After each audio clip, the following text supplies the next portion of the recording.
Hello, I'm Shatiria Stars, your financial literacy coach. I help clients put strategies in place to save, budget, and increase their credit scores to purchase the things that they want and need. I also help them identify patterns to their spending habits that we'll address. If you think of a house being built, I am the foundation, so to speak, enabling you to build on other things like investments and stocks. Let me put it to you this way. If you don't have a good foundation in place, the house will crumble. But I'm here to help you prevent that house from collapsing, so to speak. So today we're going to talk about budgeting 101. I'm going to talk to you about your money story and how your money story impacts your ability to budget. So let's jump right in. So our objectives for today is let's identify what your money story is. And we'll talk a little bit about that in just a second. But I want you to identify your why. Your why is like your compass, your North Star, so to speak. That's what's going to keep you on track when you set goals. What is a budget? But more importantly, we're going to take a deeper dive and identify what is a zero-based budget, and we're going to create one. I'm going to give you some tips on saving, and also I always leave you with a challenge. What is one thing that you are willing to change today that can impact your family for years to come? Think about that. You have the opportunity to change the narrative. Let's go. So, what's your money story and what's your why? I want to talk to you about this because I want you to take some time to reflect. You will be amazed that the decisions that you make around money is tied to all types of things. Trauma, things that you may have experienced in your childhood. And it's going to be very important that you take the time to identify those things and literally peel back the layers. There might be some spending habits that you may have identified with or connected with, and it could stem to all types of things. Again, take that time to reflect, and some of these questions will help you take a deeper dive. Was money discussed when you were a child? Did you talk about budgeting and credit? If not, when did you learn? Money was never discussed around me as a child. In fact, I grew up in an extended family. My grandparents, my mom, my siblings, and aunts and uncles, we all lived together. Now, my grandmother was a homemaker, and my grandfather, he worked, but he brought the money to her and she paid all of the bills. She was really good with money, but she never passed those good habits down to her children and grandchildren. So I kind of learned on my own, which was not good at all. Did you grow up with a life of lack or abundance?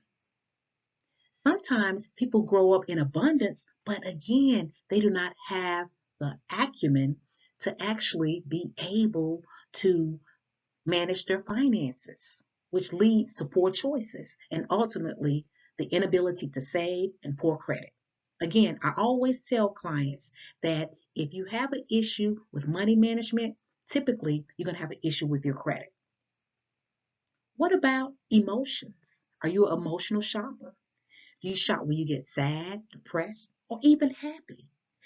Are you a giver? Do you like buying your friends gifts and things of that nature? All of these things impact your spending and your budget and your credit. What is your why? That is critical. Again, I mentioned that that's going to be your compass, your North Star. So say, for instance, if you set a financial goal that you want to clean up your credit, or if you want to save a certain amount of money, if you can keep your why at the forefront of your mind, there's the likelihood of your accomplishing that goal will be much better. Again, identify your why and attach it to that. Listen, we have the opportunity to change the narrative. Again, these foundational steps are vital for our success. I want to talk to you about my third great grandparents, Lucy and Albert Baker.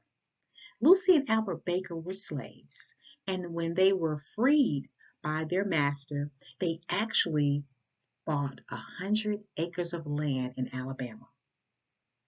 Now, this is huge. What they did is that they took that land and they actually asked others to come and farm the land for them. As a result, they have built, or our family have built, that 100 acres of land to over 500 acres. And it's one of the largest farms in the state of Alabama. That is huge. And imagine how it has impacted our family. So I tell you, the decisions that you make around money and your finances can impact you from generations to come. That's why it's vital. Start now, somewhere small, saving. Looking at your credit is going to be vital. What is a budget and what is its purpose? In a nutshell, a budget is a spending plan that's based on your income and your expenses. The purpose is to keep you on track and help you organize and plan. Also, you want to be able to improve your financial situation. If you have a budget and if you stick to the budget, it can actually help you stay on course and help you pursue your financial goals. Definitely something to think about and great to implement.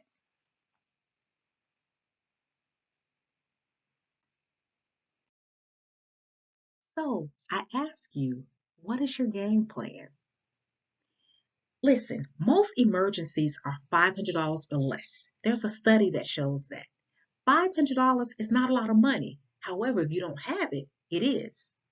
So, what if you need repairs on your vehicle? Do you have the money in your account? I'm not talking about putting it on a credit card. I'm talking about having cash that is accessible. What if you have a car wreck and you need money for your deductible? Do you have the money? Even cell phones now. If you lose your cell phone, you have to pay the deductible. Do you have it? What if you're in a situation where you and a roommate are living together and things are just not working out? Or something happens and you have to move immediately, receive a job opportunity in another state, and they may not offer for you to be able to relocate. You may have to cover your own expenses. What will you do? What if you need money or for your utility deposits? Or if you lose a job? These things happen. It's called life. They're inevitable. Life is going to happen, folks. It's just how well we prepare makes the difference. So, again, I want you to think about this. These are not scare tactics, but just want to present it to you because it's life and it's what happens. And I want to prevent clients or people from being able to, being not having the ability to go to and pull this money out of their accounts and not have to go to check cashing places or borrow from families and friends. That's the ultimate goal, that you can actually pull the money out of your own account. Wouldn't that feel great? So these are some very common budget busters. Online shopping, grocery shopping, eating out is for me. It was something that I really struggled with in shopping. So I want you to think about this. And when you go back and you look at your bank statements or your online banking statements, where is the bulk of your money going? Have you really had an opportunity to sit back and think about that? Because this is huge. I actually taught a class to some high school students, and we talked about budgeting and where their money is going. So I had them to do some simple exercises about how much money they spent with their hair, their nails, uh, eating out, and food delivery. That was huge. Nothing against your hair and getting your nails done. Please know that I am not anti against that, but I think that there needs to be balance as well. So, one of the young ladies, when we calculated it, she was spending so much money, almost close to $4,000. She had a little job and would get money from her parents and everything, but she was talking about she wanted a vehicle. And I was like, look, that is your used car right there. You could have paid cash had you not saved some of that money. So, again, this is just about an awareness. Where is your money going? And are you in control of your money? Just something to think about.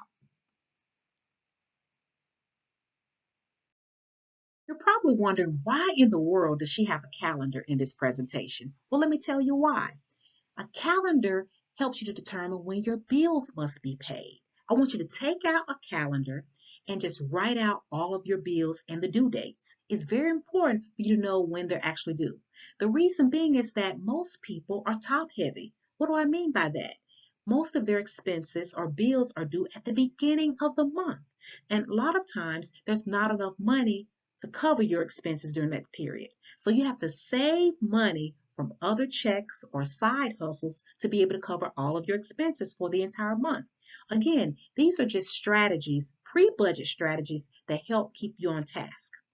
Another thing, before you complete your budget, I need you to track your expenses for 7 days.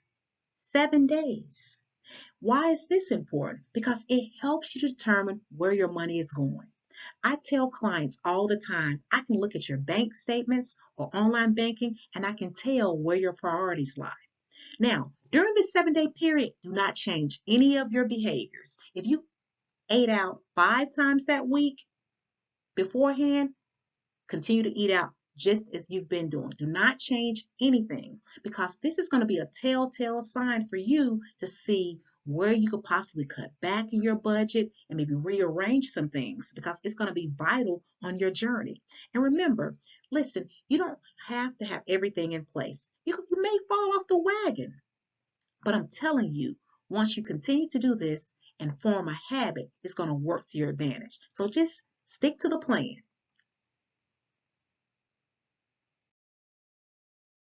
What is a zero-based budget? Now, we're going to take it a step level. Remember, I talked about a budget and I identified what that was. But we're going to talk about a zero-based budget. Zero-based budget is created by writing down your monthly income and your expenses. Also, keep in mind seasonal expenses. Things like your tag renewals. Those are things that we sometimes forget about. Subtract it from your income. And then you have to make sure that every dollar that's coming into your home is a sign, that it has a specific purpose.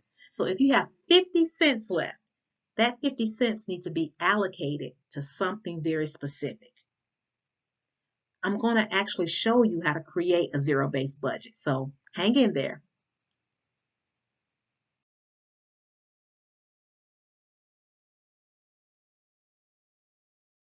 These are the steps to create a zero-based budget. Again, I'm going to take a little deeper dive. List all of your income.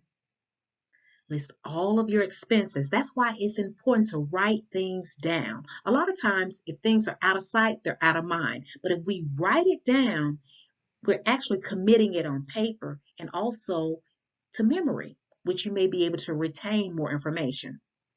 Keep in mind the things that you forget about. Upcoming events, children. I know my kids were involved in a lot of different sports. So a lot of times we don't even factor in those things. What about holidays and birthdays? And again, folks, all I'm asking is that you sacrifice for 1 year. 1 year. And I'm telling you, it will change the trajectory of your life. So you're going to have to set some boundaries, some healthy boundaries. And your friends and your loved ones, people that know you and love you, they will understand. Subtract all of your expenses from the income and assign every dollar in your budget. Tell your money what you want it to do. Listen, there's no right or wrong way to create a budget. Just get started. If you notice in the background, there's a house that's built on sand. Again, if you do not have that foundation in place, the house will most definitely crumble. All right, so now we're ready to get into creating our zero-based budget. If you notice, I also have it broken down into paychecks. So if you're paid bi-weekly, if you're paid every week, or if you're paid once a month, you can actually use this particular budget spreadsheet. So keep in mind, again, that I am going to include in the ebook, you will have this budget sheet. Okay, so let's just say that this person makes $2,000 a month, okay? $900 every 2 weeks from their regular job, and then $200 for child support. So the first pay period, they actually make $1,100. The second pay period, they make only $900. So again, look at the amounts and how I have them distributed. Remember, go back to the calendar that you created where it shows when your bills are due. And in turn, that will let you know where you need to place it and what paycheck it needs to come out of. So we're going to go through these very quickly. If you see the emergency fund, the first paycheck is $111.89. Let's sit tight with that because I'm going to give you an explanation about that. So, rent, $500. Have a roommate. Electricity, $100. Water is $34. Cable bill, $117.89. Groceries, $120. Gas, $60. Credit cards, $155. Hair care, $75. Now, if you add all of those items together, plus let's factor in the $111.89, that means that for the first pay period, or at the beginning of the month when all of your bills are due, your expenses are $1,211.89. So let's go back to your income. You only bringing in $1,100 that month. So that means that you are $111.89 in the red. Okay? So again, calculate all of those things. Make sure that you do everything in pencil because you're going to be erasing and recalculating. That's the purpose of the zero-based budget. You're allocating every dime that comes into the house. And again, I'll circle back to $111.89. The next pay period, you've made $900. Now let's break that down. $100 for your emergency fund, $15 is for renter's insurance, $43 is for your cell phone, groceries, $199.11, gas, $60, insurance, car insurance is $34, childcare is $160, $37 is allocated for medicine. You have $50 for cash on hand. You're paying another $50 for credit cards. That's $205 going towards credit cards. Now, that's the second pay period. Then toiletry is about $40 a month. So when you add everything up, that's actually going to be $788.11. Okay, remember I talked about using your pencil. So initially you will have $788.11 there, but remember, you made $900 for that pay period. So that means that you have a positive amount of $189 left. Okay, now keep in mind, this money is left over and you have to save it for the previous month because you have an overage or you're negative $111.89 going back to that first paycheck. So you're actually going to take the money that you've saved from your second paycheck and then you're going to put it in your emergency fund. It's all one pot. You're going to put the $111.89 so you can pull on that money and cover your expenses for the beginning of the month. Does that make sense? So again, remember, most or a lot of people, I should say, are top heavy. Okay? You can go back and then what you'll have to do is, again, save money from a previous check. So when we add all of the things up, if you add $1,211.89 and then you add everything up, this will come up to $2,000, which is your initial. So everything has to match, okay? Now, I want you to keep something in mind, okay? Please make sure that you write, again, I cannot stress enough, write everything in pencil, but go back with a pen and place everything in that you actually spent, pen.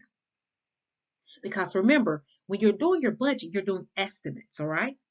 And you may have bills such as like your gas, you have utilities, your cell phone bills. Those amounts can vary. So say for instance, if you allocated $50 for your utilities and the electric bill was only $43. What is your game plan for that $7? So you can take that extra $7 and put it in your emergency fund or put it in another one of the buckets in your budget.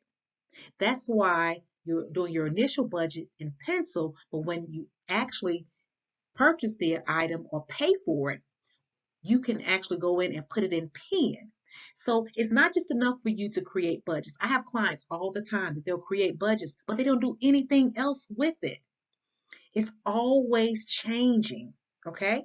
It's always changing. So in turn, again, make sure that you do that because that's going to be very important. And that way, when you're planning for the months to come, you can come up with a better idea of what the expenses will be needed, okay?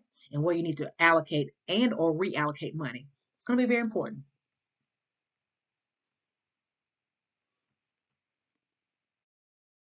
So these are some of my tips to save. Plan. Even if you're the only participant, that's why I mentioned week. My preference is weekly. But if you do your budget monthly, that's understandable. Track. Track your expenses. Now you have online banking, so you can actually track your expenses. And it's very easy. Cut back. Cut back on eating out and plan your meals and cut back on other areas in your life as well. So I remember that my son was playing sports one time and kids love to eat out. So we were actually eating out all the time because I'll be honest with you guys, I was just exhausted after working, and then he's involved in extracurricular activities, and it was easy to stop by a McDonald's or somewhere like that. When I looked at my budget, I was spending upwards of $300 or $400 just eating out. It was insane. So what did I do? I actually got a little cooler, a little lunch bag, and put it in the back of the car. And I put bottled waters, juice boxes, and different little snacks. And guess what? That changed so much because when my son cried, "Oh, I'm hungry, Mom," look in your lunchbox, look in the cooler, and grab what you need. Well, I don't want that. See, he wanted to eat out. So the little snacks just didn't work for him. So apparently, you're not that hungry. Sometimes we got to manipulate the manipulator, okay? Also, when it comes to eating out, I never advise anyone to go cold turkey. That is very hard to do. So I ask you to just cut back. If you were eating out 5 days a week, let's try to cut it back to 2 or 3. And when you start noticing the actual savings, it's going to be huge. Check your car insurance. Sometimes we're paying too much for our car insurance and we have no idea. So that's a way that we can go about saving. Modify or change your cell phone plan. Some cell phone plans, we're paying astronomical rates. So you have to be mindful of that. Think of it like this. If you are an iPhone person, and I have nothing against iPhone, what happens is that by the time your actual contract is up or when it's becoming near, guess what? They offer you a new phone.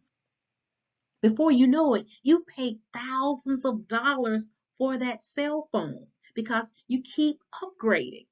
And that's how they keep looping you in.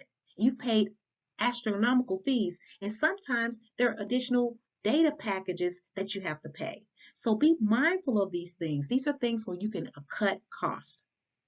Eliminate cable TV. Eats up a large portion of a lot of our budgets. Think about Netflix, Fire Stick, or Hulu. All I'm doing is asking you to sacrifice for 1 year. Automate. I cannot tell you enough about this. Open a savings account at a different bank. This is what I used to do, and I have to share this with you. I actually had a checking and a savings account at the same bank. But guess what I would do when I was not managing my finances well? When things would become low in my checking account, which was my primary account that I paid bills out of, I would just toggle back and forth and move money from my checking to my savings. Was I accomplishing anything? Absolutely not. Was I saving? No. So I had to trick myself. I closed that savings account at that particular bank. Then I went and opened up an account at a credit union. Opened up at a credit union, and what I did was I did not have a debit card. I did not register for online banking, and it was not near my house. So if I actually needed money, I would have to get in my car and drive across town, go into the bank and get the money. I had to make it an inconvenience for myself. And so again, out of sight, out of mind, it worked for me. And I started building savings. So that helped me save. That's just a strategy that I use. Apps like Capital and Digit.